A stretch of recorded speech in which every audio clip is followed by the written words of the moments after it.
Hi friends, welcome to back my YouTube channel. Friends, आज हम करेंगे करंट अफेयर 2025 में। ये महत्वपूर्ण सूचना है आपके लिए, तो ये मुझे लाना ज़रूरी हो गया था क्योंकि राष्ट्रपति जगदीप धनखड़ दिया अचानक इस्तीफा। यहाँ से महत्वपूर्ण क्वेश्चन आपके करंट अफेयर से बनने वाले हैं। तो सबसे पहले ये देखते हैं इन्होंने क्यों इस्तीफा दिया है। तो संसद सत्र के पहले दिन राज्यसभा सभापति ने की घोषणा। क्या इन्होंने घोषणा की कि धनखड़ का स्वास्थ्य कारणों से इस्तीफा दिया है। स्वास्थ्य के कारणों से धनखड़ ने इस्तीफा दे दिया है। तो ये काफ़ी इम्पोर्टेंट बन गया है क्योंकि बीबी गिर ने 1969 में इस्तीफा दिया था। उसके बाद दूसरे उपराष्ट्रपति ये बने हैं जगदीश धनखड़ जी। इन्होंने इस्तीफा दिया है अचानक।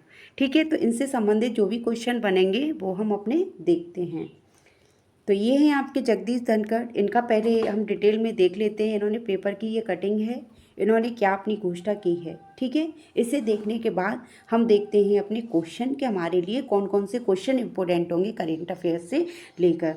तो संसद सत्र के पहले दिन संसद सत्र के पहले दिन, एक सेकंड रुक जाइए, मैं पेन लेती हूँ, उसके बाद हम अपना स्टार्ट करते हैं इनकी चर्चा। तो संसद सत्र के पहले दिन राज्यसभा सभापति ने की घोषणा, धनखड़ का स्वास्थ्य कारणों से इस्तीफा। नई दिल्ली में ये सूचना है। उपराष्ट्रपति जगदीप धनखड़ ने सोमवार रात अपने पद से अचानक इस्तीफा दिया है। राष्ट्रपति द्रौपदी मुर्मू को भेजे त्याग पत्र में उन्होंने स्वास्थ्य के कारणों का हवाला देते हुए कहा कि यह तत्काल प्रभाव से पद छोड़ रहे हैं। धनखड़ का कार्यकाल 10 अगस्त 2027 तक था। कब तक? 2027। उपराष्ट्रपति के धनखड़ के राष्ट्रपति को सौंपे इस्तीफा। प्रधानमंत्री, जो ये इनसे संबंधित जो भी आपके क्वेश्चन हैं वो हम देखते हैं। इम्पोर्टेंट अभी देख लो। ये हैं आपके धनखड़ जी, इनकी शक्ल देख लीजिएगा। ठीक है, 14वें उपराष्ट्रपति के रूप में शपथ ली थी। अब ये क्वेश्चन आपका करंट में बन जाएगा। यहाँ से जो भी मैंने टाइप नहीं कर पाए हैं तो वो यहाँ मैं आपको दिखा दूंगी। तो वे 14वें उपराष्ट्रपति के रूप में शपथ ली थी। 10 अगस्त 2027 तक था इनका कार्यकाल। यहाँ से भी आपका क्वेश्चन बन सकता है। ठीक है, दिल्ली एम्स में हुए थे ये भर्ती। मतलब इनका स्वास्थ्य ठीक नहीं है, पूछा गया है, ऐसे ही नहीं इन्होंने कहा है, ऐसे ही इस्तीफा नहीं दिया है, वाकई में इनकी तबीयत ठीक नहीं होगी तभी इन्होंने इस्तीफा दिया है, इतना बड़ा कदम उठाया है।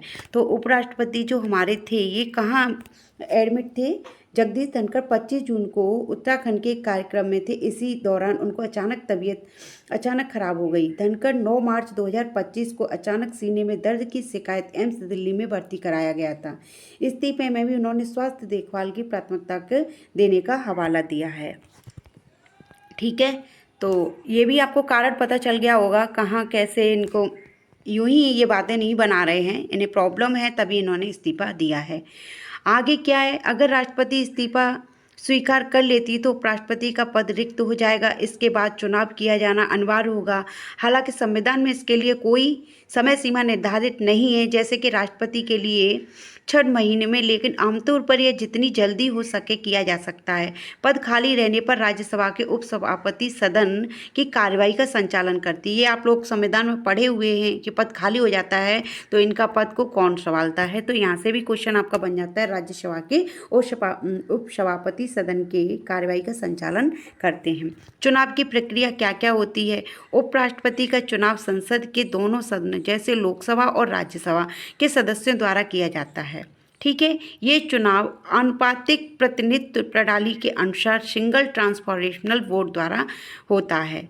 चुनाव आयोग द्वारा चुनाव की अधिसूचना जारी की जाती है। इस तरीके से इनका ये चुनाव होगा। ठीक है, नेक्स्ट अब क्या देखते हैं? राजस्थान से राज्यसभा सभापति तक का सफर। इनका क्या सफर था? उपराष्ट्रपति जगदीश धनखड़ का जन्म कब हुआ था? 18 मई 1951 को राजस्थान के झुंझुनू के किनारा गांव में हुआ था। ये भी आपको याद करना है। ठीक है, जयपुर के महाराजा कॉलेज में भौतिक विज्ञान में स्नातक की है जगदीश धनखड़ ने। वर्ष 1978-1979 में राजस्थान यूनिवर्सिटी से LLB किया है इन्होंने। ठीक है, 10 नवंबर 1979 से बार काउंसिलिंग ऑफ राजस्थान के सदस्य रहे हैं और 1989 में झुंझुनू से सांसद बने थे। 1989 से 1991 तक VP सिंह और चंद्रशेखर की सरकार में केंद्रीय मंत्री भी रहे हैं। ठीक है, जगदीश धनखड़ को राष्ट्रपति रामनाथ कोविंद ने 30 जुलाई 2019 को बंगाल का 28वां राज्यपाल नियुक्त किया था। 22 जुलाई 2022 तक पद पर बने रहे थे ये। ये भी इम्पोर्टेंट इनके क्वेश्चन हैं, इनसे संबंधित इनकी जो बायोग्राफी है वो। प्रधानमंत्री मंत्रिपरिषद के प्रति भी गहरी कृतज्ञता व्यक्त करता हूँ। वो बोल रहे हैं अपने शब्द, प्रधानमंत्री का सहयोग और समर्थन अमूल्य रहा है।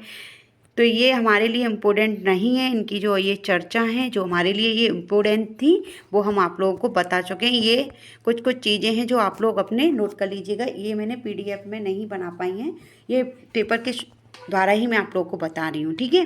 तो ये भी आप अपने कॉपी पर नोट कर लीजिएगा। चलो फिर जो देखते हैं इनके जो क्वेश्चन बने हैं वो यहाँ से हमारे क्वेश्चन हमने टाइप किए हैं। उपराष्ट्रपति जगदीश धनखड़ अचानक दिया इस्तीफा, ये आप लोगों को पता चल गया होगा। 21 जुलाई कब दिया है, ये भी क्वेश्चन आपका बन जाएगा। इन्होंने कब दिया, 21 जुलाई 2025 को दिया है, ठीक है। ये हमारे लिए इम्पोर्टेंट क्वेश्चन है।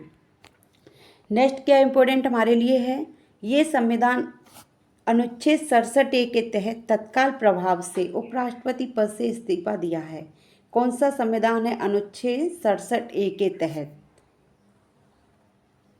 तत्काल प्रभाव से, ये हमें ध्यान देना है इनका। नेक्स्ट हमारा क्या है, जगदीश धनखड़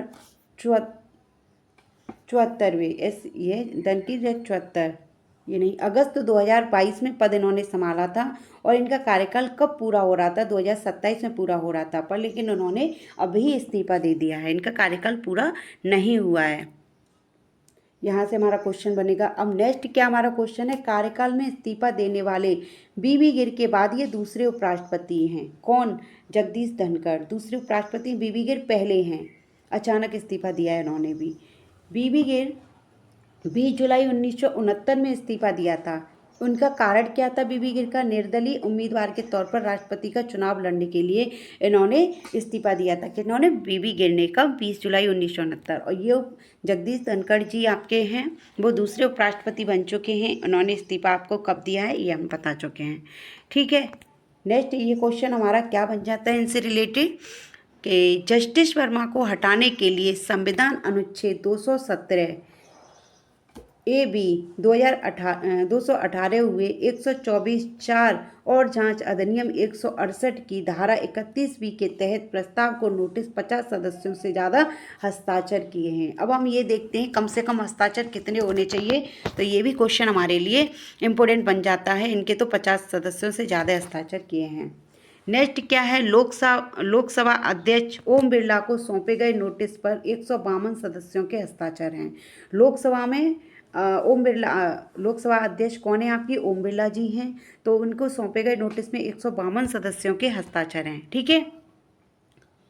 नेक्स्ट क्या है, हस्ताक्षर करने वाले लोग कौन कौन शामिल हैं इसमें, तो ये भी हम देख लेते हैं। हस्ताक्षर करने वाले लोग कौन कौन शामिल हैं, राहुल गांधी जी हैं, भाजपा नेता के रविशंकर प्रसाद हैं, अनुराग ठाकुर, CP सपा नेता सुप्रिया शुक्ल, कांग्रेस नेता केशवेंदु जापान के सुरेश डुमरिक, नेता TR बालू, RASP सदस्य इनके प्रेमचंद्र और IOM के सदस्य 8 मोहम्मद बंशीर शामिल हैं, ठीक है।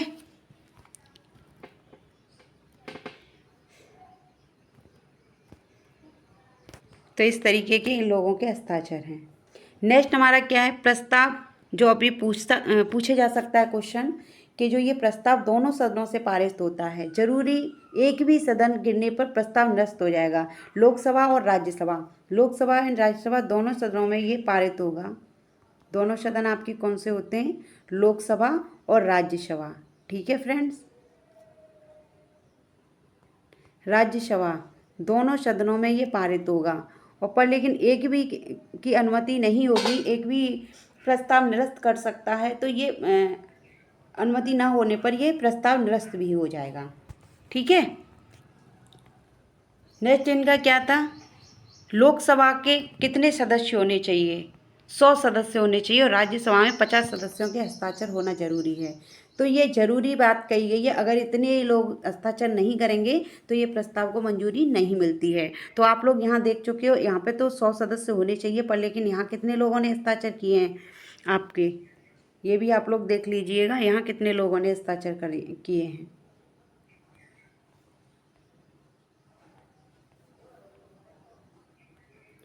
इधर था आपका क्वेश्चन, ये भी आपके लिए इम्पोर्टेंट बने। लोकसभा अध्यक्ष ओम बिरला सौंपे गए नोटिस पर 152 सदस्यों के हस्ताक्षर हैं और होने कितने चाहिए 100, तो इनके तो ज़्यादा ही है ना। और 50 सदस्यों से ज़्यादा तो आपके राज्यसभा में हो गए हैं, तो वैसे प्रस्ताव तो पारित हो जाना चाहिए। और जब इनका कारण भी आप लोगों को पता चल गया है, तो हमारे लिए ये इम्पोर्टेंट क्वेश्चन था, तो मुझे ये वीडियो लानी पड़ी। फ्रेंड्स, ये आपकी 2025 से संबंधित और भी जो भी एग्जाम, जरूरी नहीं है ये 2025 में हो, क्योंकि बीबी के बाद ये दूसरे उपराष्ट्रपति बने हैं, तो ये आपकी लाइफ टाइम के लिए जितने भी जब तक आप एग्ज़ाम दोगे, जितने भी स्टूडेंट, उनके लिए ये वीडियो इम्पोर्टेंट हो जाएगी। काफ़ी इम्पोर्टेंट वीडियो है, इस वजह से आप लोग ध्यान दीजिएगा। मिलते हैं नेक्स्ट टॉपिक नेक्स्ट वीडियो के साथ। धन्यवाद।